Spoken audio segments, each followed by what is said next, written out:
Voorkomen dat de zon ondergaat? Laat de zon niet ondergaan voordat uw toorn is uitgeblust. Efeziërs 4 vers 26.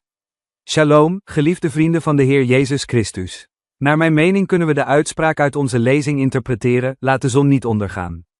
In werkelijkheid kan niemand van ons voorkomen dat de zon ondergaat. Wij zijn dus degene die moeten ophouden boos te zijn voordat de zon ondergaat.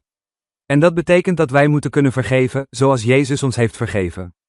In zijn vergeving ligt zijn prachtige plan voor ons leven. Voordat we doorgaan met het prachtige plan van God voor ons leven, nodig ik de Heer Christian Suharto van Internet Solution, Insel, uit om de lofzang van de prachtige familie van die tijd, Kiesje, Batera Katsi te vergezellen en de volgende lof uit te spreken: uw plan is prachtig, Heer. In mijn leven, ook al weet ik het niet. En ik begrijp het niet. Al uw manieren. Ik kende God voorheen niet. Ik voel me zwaar.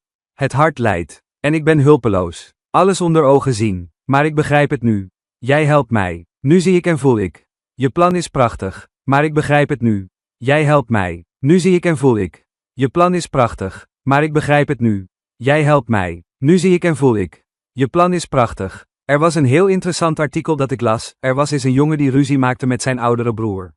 De ervaring liet een bitter gevoel in hem achter. Toen zijn broer het probleem wilde oplossen, wilde hij niet naar zijn uitleg luisteren. Sterker nog, hij wilde de hele dag niet met zijn broer praten.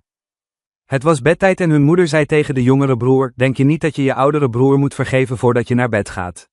Bedenk dat de Bijbel ons vertelt: laat de zon niet ondergaan totdat uw woede is uitgeblust. Efeziërs 4 vers 26. Het kind zag er verward uit. Hij dacht even na en zei toen: maar hoe kan ik voorkomen dat de zon ondergaat? De houding van zijn jongere broer deed mij denken aan de houding van sommige volgelingen van Christus. Ze worden boos op iemand en koesteren wrok. Wanneer ze worden geconfronteerd met hun onwil om te vergeven en hen wordt gevraagd het probleem op te lossen, vermijden ze dit feitelijk en willen ze de duidelijke geboden van de Heilige Schrift niet gehoorzamen. Het is waar dat we de harten van andere mensen niet kunnen veranderen. Wij zijn echter verantwoordelijk voor onze eigen houding. De Bijbel zegt: wees vriendelijk voor elkaar, vol tedere liefde en vergeef elkaar, zoals de Heer Jezus Christus u vergeven heeft. Efeziërs 4 vers 32. Amen.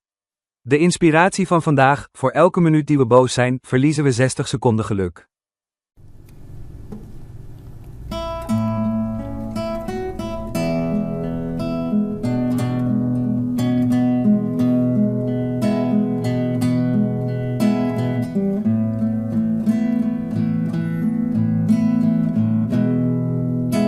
Indah rencanamu, Tuhan,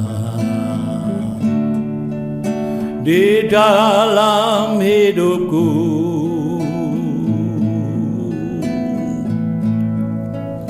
Walau ku tak tahu dan ku tak mengerti semua jalanmu.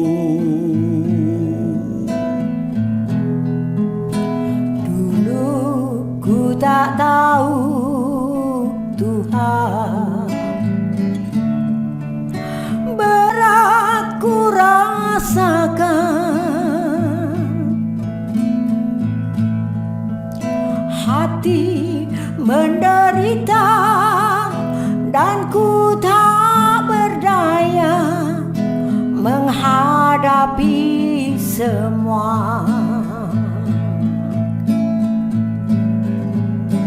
Tapi ku mengerti sekarang,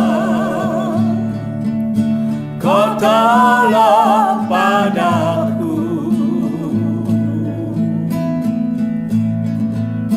Kini ku melihat dan ku merasakan indah rencanamu.